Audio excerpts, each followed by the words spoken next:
I'm not a doctor. I'm a lawyer. That would be malpractice.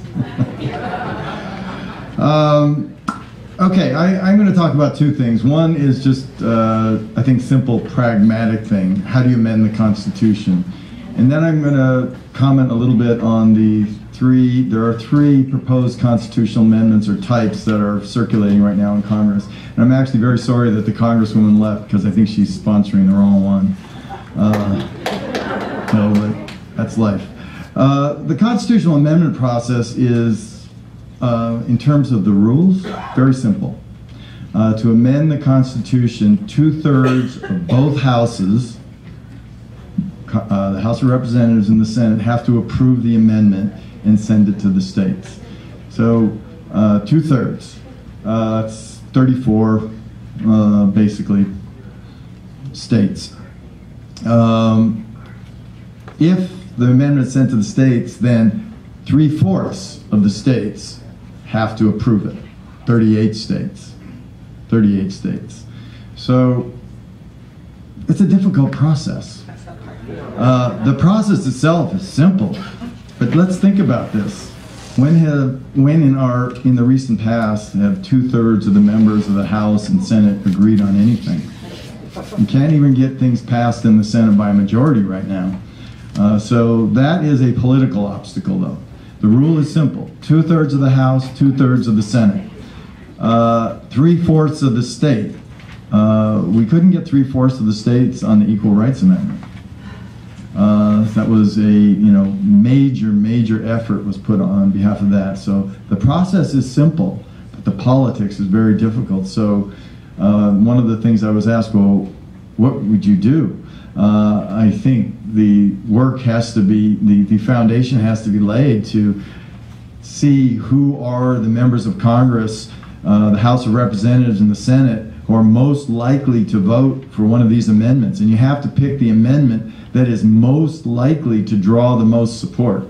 You have to be really pragmatic about this because those numbers are going to be hard to come by. So you have to be able to entice members of both parties in order to accomplish this. So I think the choice of the amendment becomes very important.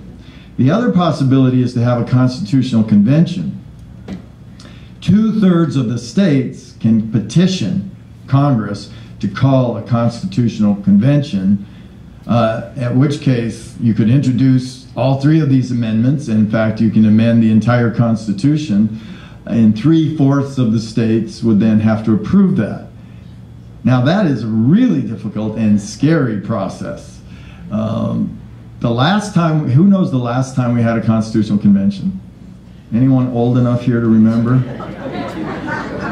1787. There was one person in the back. So that is impossible and very frightening because once you unloosen that, no one knows what's going to happen. In fact, in 1787, no one had any idea of what was going to happen. They were actually meeting just to amend what was then the Articles of Confederation, and they just said, you know what? Let's just start from scratch. And so anything can happen there. So the only hope is an amendment. Here's the thing I want to say about the three amendments. There are three types. I think there are like 13 out there right now, but there are three types. One basically takes the position that corporations aren't persons. It's not people, it's persons. Persons is a term of art in the Constitution. No state can deprive any person of life, liberty, or property without due process. So the first one is corporations aren't persons. That's all corporations. And I think we have to stop and pause. There are two kinds of corporations. There are economic corporations, and there are corporations like the NAACP. There are corporations that are designed to promote political causes. The first one treats all corporations the same, and the rationale is if we treat everyone the same, we're most likely to get this passed. But we're also most likely to do the most damage. I bet everyone in here pretty much has some investment in some economic corporation, in your retirement funds or something. We invest in those corporations to make money. A lot of you are in other kinds of groups, and by the way, the first one says corporations, partnerships, any kind of group. So a lot of you are in Occupy Pasadena. You didn't join Occupy Pasadena to make money. You joined it to join together for political reasons. Well, the first type of amendment says corporations are not persons within the meaning of the Constitution, period. I don't think that's a good idea, because I think one way people can get together and speak politically is to join an organization that shares their beliefs, and you join it to promote those beliefs. That's why you join it. And so they should be protected by the First Amendment, your right of association for political goals. So I think that one is, in my mind, dangerously too broad. There's a second one that recognizes this distinction and says just business corporations are covered, not the other ones. And the controversy over that is now it looks like you're biased. But all, let's say, charitable, non-business corporations are not left-wing. There are on the right, on the left, in the center. There are all sorts of reasons for setting up a corporation. Some of it could be just to promote certain causes, such as breast cancer campaigns and so on and so forth. So the other one divides them and also says labor unions won't be treated the same. Well, that one will be politically controversial. I think it's closer to our constitutional principles, though. The third type is the more direct type. It addresses Citizens United, which is not really the worst case. The worst case is Buckley versus Vallejo, which is the thing that got this started in the 1970s. It's the worst case of the 20th century. It's the one that basically found that money was speech. Everything flows from that. Citizens United is just the crazy logical result of that case. So the third one directly addresses that.